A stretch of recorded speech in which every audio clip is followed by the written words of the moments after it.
Miércoles de Laberinto, bienvenidos nuevamente al programa. Hoy vamos a hablar acerca de varias cosas. Tenemos que comentar acerca de la fiscalización a los políticos, un poco acerca del lenguaje, otro marzo en el que no existe mar, pero sí mucho llanto marítimo, y también algo por ahí de literatura venida del viejo continente. Así que empecemos. La Voz Universal TV presenta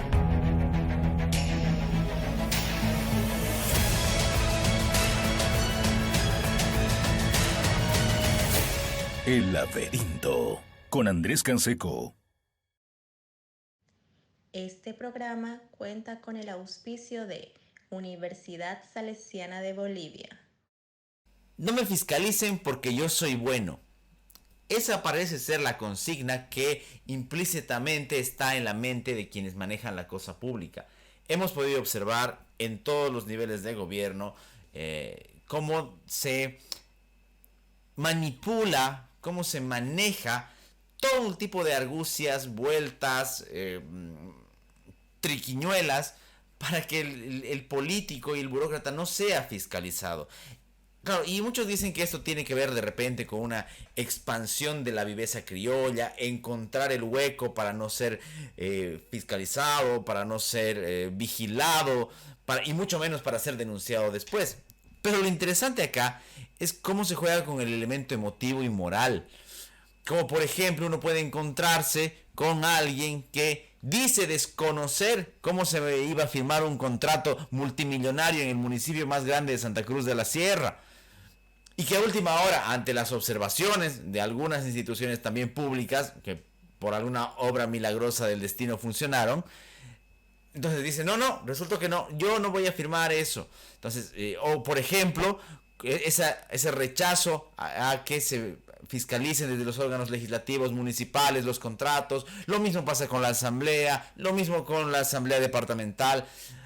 Hemos visto estas semanas, no solamente el caso que me refería en el municipio de Santa Cruz de la Sierra con la basura, sino en el caso del famoso decreto departamental del gobernador de Santa Cruz, y también obviamente pasa en el gobierno nacional. Parece que esta idea de que sean mínimamente controlados o mínimamente sea transparente, y no me refiero a la transparencia en el sentido de la integridad, sino al sentido de que se pueda ver qué es lo que hacen con los recursos públicos, molesta al político. Y es como lo decía la otra vez, como se asume que el Estado es un botín y es una extensión de la propiedad de lo que tienen estos mortales, nadie podrá juzgar sus actos. Y además lo bañarán todo con una especie de barniz al decir, no, pero yo lo hago por el bien. Nosotros nos sacrificamos por ustedes, etcétera, etcétera, etcétera. A nadie le gusta ser fiscalizado. Y la verdad es que tiene que haber una fiscalización, no solamente del Estado, porque ya sabemos que el Estado difícilmente va a ir tras el Estado. A pesar de que sean enemigos o contendientes políticos, siempre tienen algo que negociar. Lamentablemente, la administración de SPT lo ha demostrado. Se llevaba bien con los unos, con los otros, con los de acá, con los de allá, con los opositores, con la izquierda, con la derecha, y hasta ahora se siguen encontrando sus fechorías y todavía no se encuentra la punta del iceberg siquiera. Entonces hay que generar también una especie de fiscalización ciudadana. Fiscalización ciudadana acompañada de vigilancia, de una respuesta no solamente emocional, sino racional acerca de qué es lo que hacen. Porque como les digo, fue ayer SPT, hoy será UCS, el día de mañana será otro partido. A nadie le gusta ser fiscalizado. Piensan que se ofenden cuando son fiscalizados. Y eso nos muestra no solamente la voracidad, sino además la poquísima moral que tienen para manejar la cosa pública. Termina el mes de marzo, otro marzo más en el que no tenemos mar. Bueno, yo celebro, y la verdad, lo digo honestamente, celebro que hay muchas personas que ya desde cierta óptica están empezando a dejar este ensueño marítimo, sobre todo en este lado del país. Hay razones históricas también por las que en este lado no hay tanto afán por esa nostalgia marítima. Dentro de todos estos 2 años, desde la pandemia, con la pandemia, la no existencia de desfiles y demás, ha ayudado, parece, un poquito a aminorar este sentimiento y este llanto marítimo. Esta idea de que el enclaustramiento sería el causante de todos los problemas de los bolivianos y que además sirvió en determinado momento para que figuras no solamente como Evo Morales, sino como el mismo Carlos Mesa se reactualicen. Hay que recordar el asunto de la Haya, ese fracaso estrepitoso. Sigue siendo algo que genera en algunos sectores, sobre todo a los que les sirve este discurso, cierto beneficio. Vemos en las Fuerzas Armadas que a través de sus desfiles tratan de mostrar su grandeza en el Día del Mar. Vemos a políticos que siguen vendiéndonos la idea de la reivindicación marítima, no solamente como una política de gobierno, sino como una política de Estado. Siglo XXI, año 2022. Y hay gente que sigue queriendo aprovecharse de ese discurso. Es molesto, es verdaderamente algo que nos, valga la metáfora, nos ancla en el pasado y en el retraso, pero ya no solamente económico, por el mismo enclaustramiento, sino en el sentido de no saber soltar, no poder progresar o mirar al futuro con cierta nueva visión. La gente prefiere seguir llorando, prefiere seguir lamentándose por algo que, peor aún después de lo que sucedió en la Corte Penal Internacional, no tiene ningún futuro. El mundo es injusto, podrá decir alguien, el mundo es cruel, pero hay que plantarle cara. Y no solamente los individuos, sino también las sociedades. Así que dejar este llanto marítimo es, no solamente a nivel político, sino a nivel cultural y social, un paso que debemos dar. Dejar de enseñar o infundir el desprecio hacia el extranjero a los escolares también es un paso que ya deberíamos haber dado. Yo celebro cuando la gente deja de lamentarse por esta cuestión. Espero que a medida que pasen los años deje de ser esa nostalgia marítima, otro más de los elementos nacionalistas, militaristas que hacen tan molesta y que perturban tanto a nuestra convivencia. Las palabras que uno utiliza tienen un sentido muy fuerte dentro del mundo de las ideas. Siempre está esta discusión si la realidad es el reflejo de las palabras o si las palabras forjan la realidad. Bueno, es una discusión que tiene que ver bastante con ciertos filósofos del siglo XX. Pero más allá de eso, a mí me llama la atención cómo con los años vamos dejando ciertos términos que reflejan o que marcaron la realidad político-social del país. Y recuerdo, por ejemplo, un término que se usaba hace algunos años acá en Bolivia, cuando se refería a la gente que tomaba tierras o a la gente que ingresaba a propiedades privadas. Se los llamaba avasalladores, no sé si recordarán ese término, o eran los movimientos sin tierra, tenían esos nombres. Y desde hace algunos años, por ejemplo, ahora se los llama los interculturales. Y más allá de que es la denominación, la autopercepción que ellos tienen acerca de lo que son, es interesante cómo se ha transformado esa palabra, porque el mismo hecho de llamarlos avasalladores los está poniendo en una categoría no solamente de actuación, los estaba poniendo en una categoría no solamente de actuación, sino moral. Es decir, alguien que avasalla está haciendo algo malo. Entonces, ante eso, ¿qué hacen? No, cambiémonos el nombre. No, ¿cómo nos van a decir avasalladores? Somos interculturales. No somos loteadores, somos interculturales.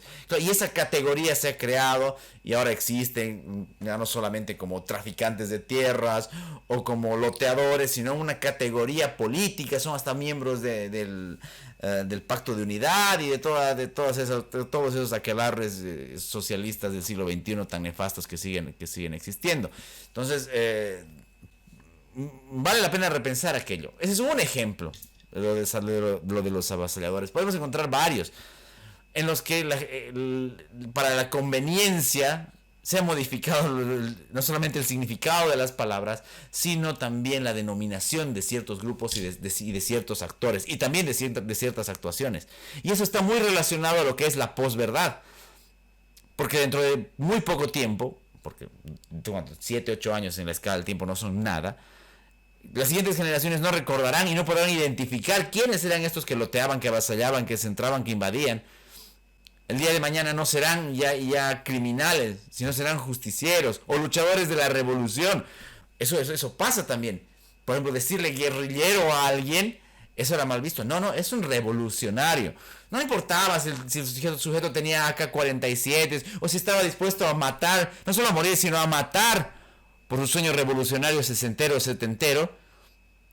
Decirle guerrillero ahora es una ofensa a alguien. No, son luchadores revolucionarios. Decirles o presuntos terroristas a las personas que estaban en Sencate en 2019 es una ofensa. Ellos eran héroes de la democracia. Entonces así, más allá de que puede parecer una exquisitez lingüística, no lo es. Porque el lenguaje refleja también verdades o nuestras aproximaciones a la realidad. Y cuando se pervierte, cuando se manipula, nos encontramos frente a estas personas que van a querer lavar su pasado, su presente y hasta legitimar su futuro, apoyándose en la posverdad y cambiándose el nombre de lo que verdaderamente son. No tiene nada de malo decirles a las personas lo que son. Así que no busquemos maquillajes de lo políticamente correcto y digamos que las personas tienen categorías y por sus actos se las puede denominar, sin esperar que estas nuevas denominaciones o estos nuevos nombres que se pongan vayan a lavarles la cara de sus fechorías. Nos acercamos al final del programa. Estamos ahora con este formato así súper rápido, varios temas que tocar y bastante express. Quiero recordar uno de los textos de este libro, muy conocido, no es ninguna novedad, es uno de los libros más conocidos, yo creo que el más conocido, de Svetlana Alexievich. Es este texto sobre voces de Chernobyl. Ya les he dicho varias veces que para mí el asunto de Chernobyl es un tema muy interesante, no solamente en la historia, sino en el presente. Ya hemos visto lo que pasa con Ucrania y lo que está sucediendo.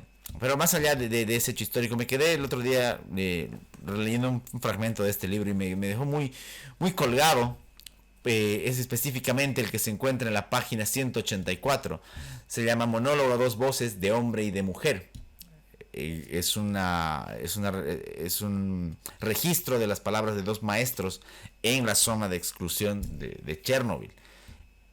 Y me dejó tocado porque marca mucho nuestra perspectiva frente a la muerte. Ya hemos dicho desde la filosofía cómo la muerte es un problema capital en el ser humano. Pero rara vez nos hemos preguntado cómo ve el niño la muerte. Cómo, por ejemplo, si yo les pregunto a ustedes cuándo fue la primera vez que tomaron conciencia acerca de la muerte de los otros y cuándo fue la primera vez que tomaron conciencia acerca de la muerte suya que algún día vendrá, seguramente no lo recordaríamos o tardaríamos unos minutos en saber cuándo entramos en conciencia de aquello. Pero en este fragmento hay algo que me llamó mucho la atención y que aplica tanto para el desastre de Chernobyl como para cualquier hecho violento o inclusive para la guerra. Hay una parte en la que una de las maestras cuenta cómo antes de Chernobyl los niños de su escuela se preguntaban acerca de dónde venían, cómo se embarazaban las personas. En cambio, después de Chernobyl, esos mismos niños a los 2-3 meses habían cambiado su pregunta.